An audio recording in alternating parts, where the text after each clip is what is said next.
the philosopher who whispered truth.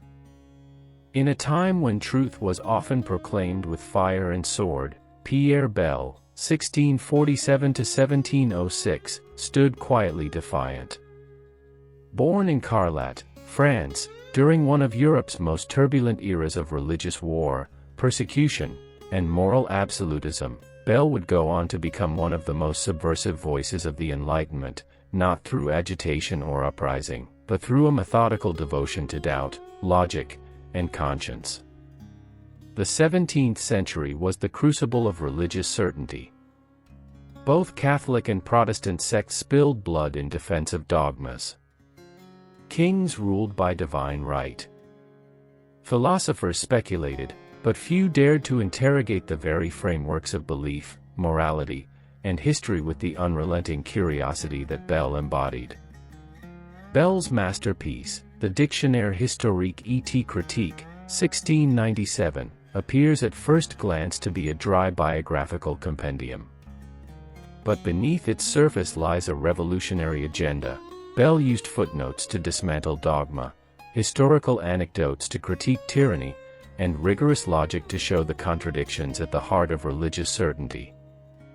He was, in many ways, a man far ahead of his time, an intellectual prophet who laid the groundwork for modern secularism, pluralism, and freedom of conscience. What follows is a deep exploration of the timeless life lessons that emerge from Bayle's writings, philosophy, and moral courage. These are not merely academic points, they are tools for navigating our contemporary world, where certainty still masquerades as truth and intolerance is often cloaked in the language of justice. 2. Doubt is a form of moral honesty. Bayle's fundamental insight was that doubt is not the enemy of truth but its companion.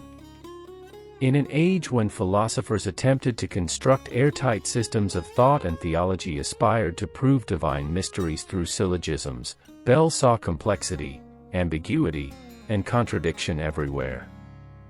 Rather than obscure the flaws in reasoning with rhetorical gloss, he laid them bare with unrelenting honesty. Bayle's concept of doubt is not paralyzing skepticism, but a healthy, productive uncertainty that guards against arrogance. He believed that humans, due to the limits of reason and experience, cannot claim full knowledge of divine intentions, moral absolutes, or universal truth. This humility before the mysteries of life becomes an ethical stance. Life lesson number 1: doubt is not a sign of weakness. It is a moral stance against the tyranny of false certainty. Modern application: in our digital age, certainty often travels faster than facts. We are expected to have immediate opinions and firm positions. Bayle challenges us to remain intellectually humble. Before joining the mob of righteous judgment, take a moment to wonder, what if I'm wrong? What if there's more I haven't considered? Doubt here becomes a shield against cruelty and a gateway to dialogue. 3. Tolerance is an act of courage, not convenience. Bayle was a devout Protestant who was exiled for his beliefs, yet he became the foremost defender of religious tolerance in early modern Europe. His argument was radical for its time, that the state should not enforce religious conformity and that individuals, regardless of belief or unbelief, were entitled to civil rights. He went even further by asserting that an atheist could be virtuous and trustworthy, a claim that enraged theologians of all sides. In a world that equated religious orthodoxy with moral behavior, Bayle disentangled personal faith from public ethics. He argued that compulsion in religion not only failed to produce genuine belief but often led to cruelty. Life lesson number 2: real tolerance begins when it becomes difficult. Modern application: we often hear calls for tolerance today, but too often it is extended only to those who share our fundamental worldview. Bayle's lesson is sharper. True tolerance means protecting the rights of people whose ideas offend us, challenge us, or contradict everything we believe. It is not an indulgence but a test of moral character. 4. Faith and reason speak different languages. Bayle occupied a unique space between rationalism and faith. He believed deeply in God but argued that reason could never fully justify religious belief.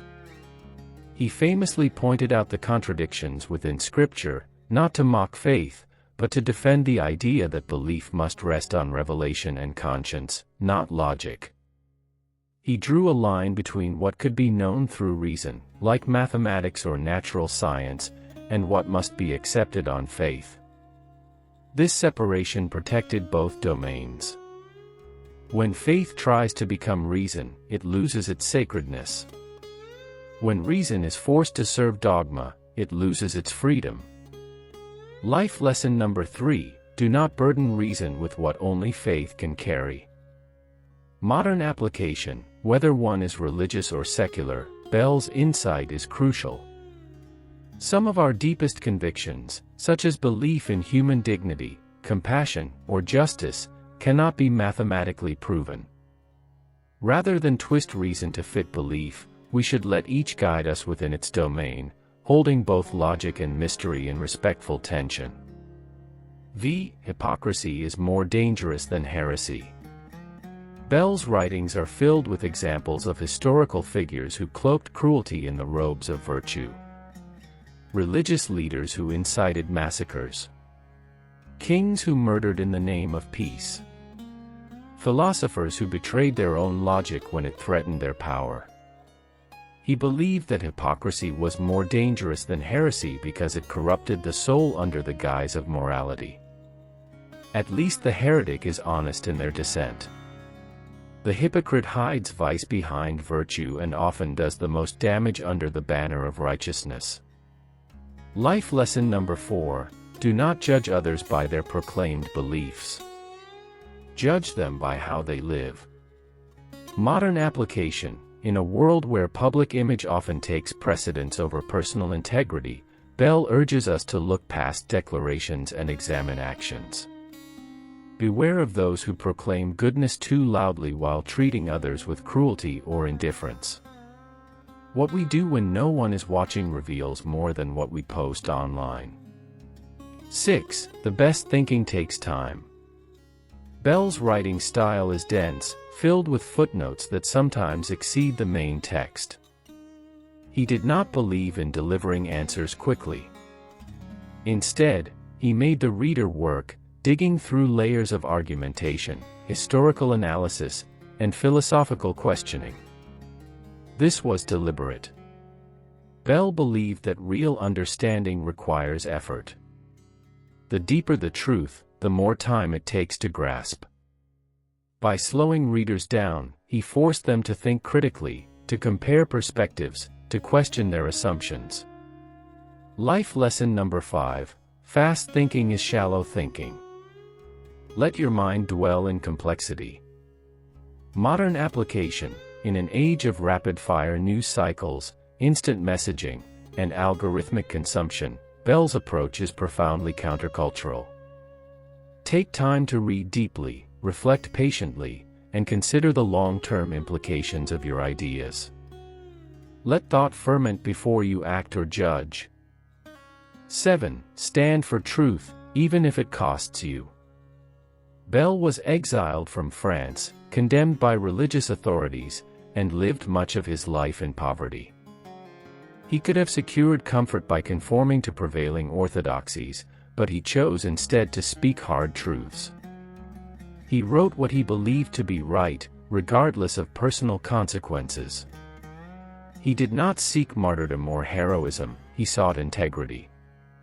For Bayle, the cost of silence or compromise was greater than the cost of dissent. Life lesson number 6: integrity is more valuable than safety. Modern application: in professional, social, or political life, there are always pressures to stay silent in the face of wrongdoing. Bayle's courage reminds us that the world changes not through comfort, but through those willing to speak and act despite the cost. Your voice matters, use it wisely and fearlessly. 8. Disagreement isn't hatred. One of Bayle's most enduring traits was his ability to separate intellectual disagreement from personal animosity. He often defended the rights of people whose views he did not share: Catholics, skeptics, atheists. He argued that disagreement is not only inevitable but necessary in a society that values freedom.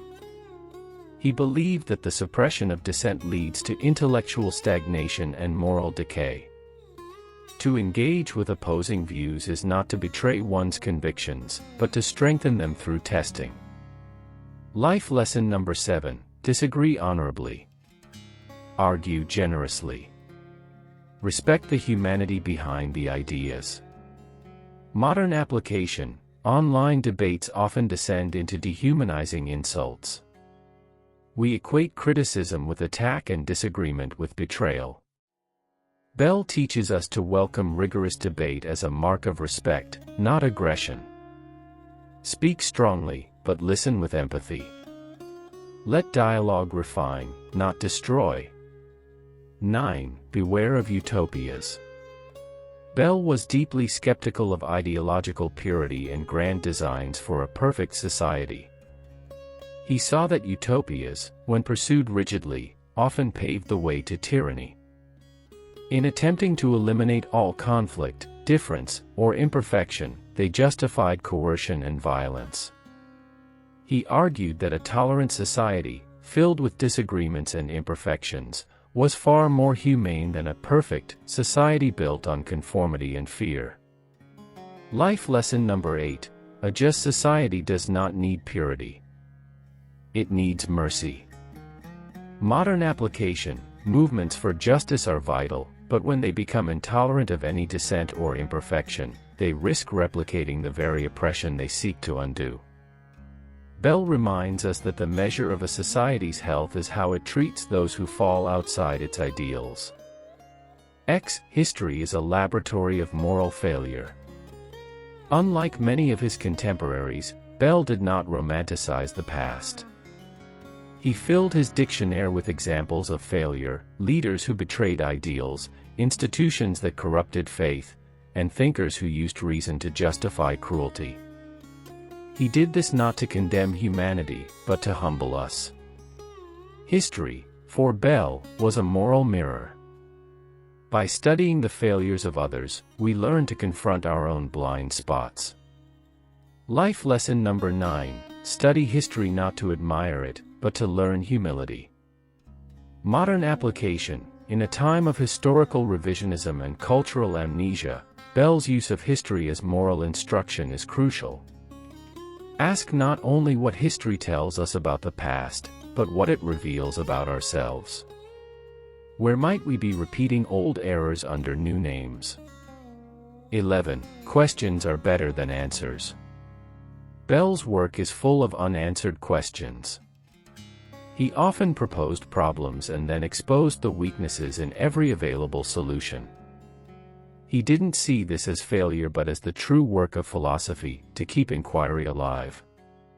In his view, certainty was often a mask for ignorance. By embracing complexity, Bayle allowed his readers to grow more intellectually honest, even if less intellectually comfortable. Life lesson number 10: don't rush to conclusion. Learn to live with the question. Modern application: in a culture obsessed with certainty and quick fixes, Bayle offers a radical alternative: the life of questioning. Let your beliefs be provisional, your judgments tentative. Embrace ambiguity as the space where growth happens. Some truths can only be revealed slowly, and only to those willing to wait. 12. Conclusion: Bayle's legacy for our time. Pierre Bayle is not a household name. But his influence is everywhere, in our debates about free speech, in our defense of pluralism, in our efforts to separate conscience from coercion. He was not a system builder, but a conscience keeper. Bayle reminds us that the greatest threats to peace are not bad ideas but rigid ones. That the noblest virtues, humility, tolerance, honesty, are also the quietest. That freedom of thought is sacred not because it leads to perfect answers, but because it makes space for our imperfect humanity. In our own age of certainty and spectacle, Bayle's quiet fire still burns. May we learn to think more slowly, doubt more honestly, and love more generously, just as he did.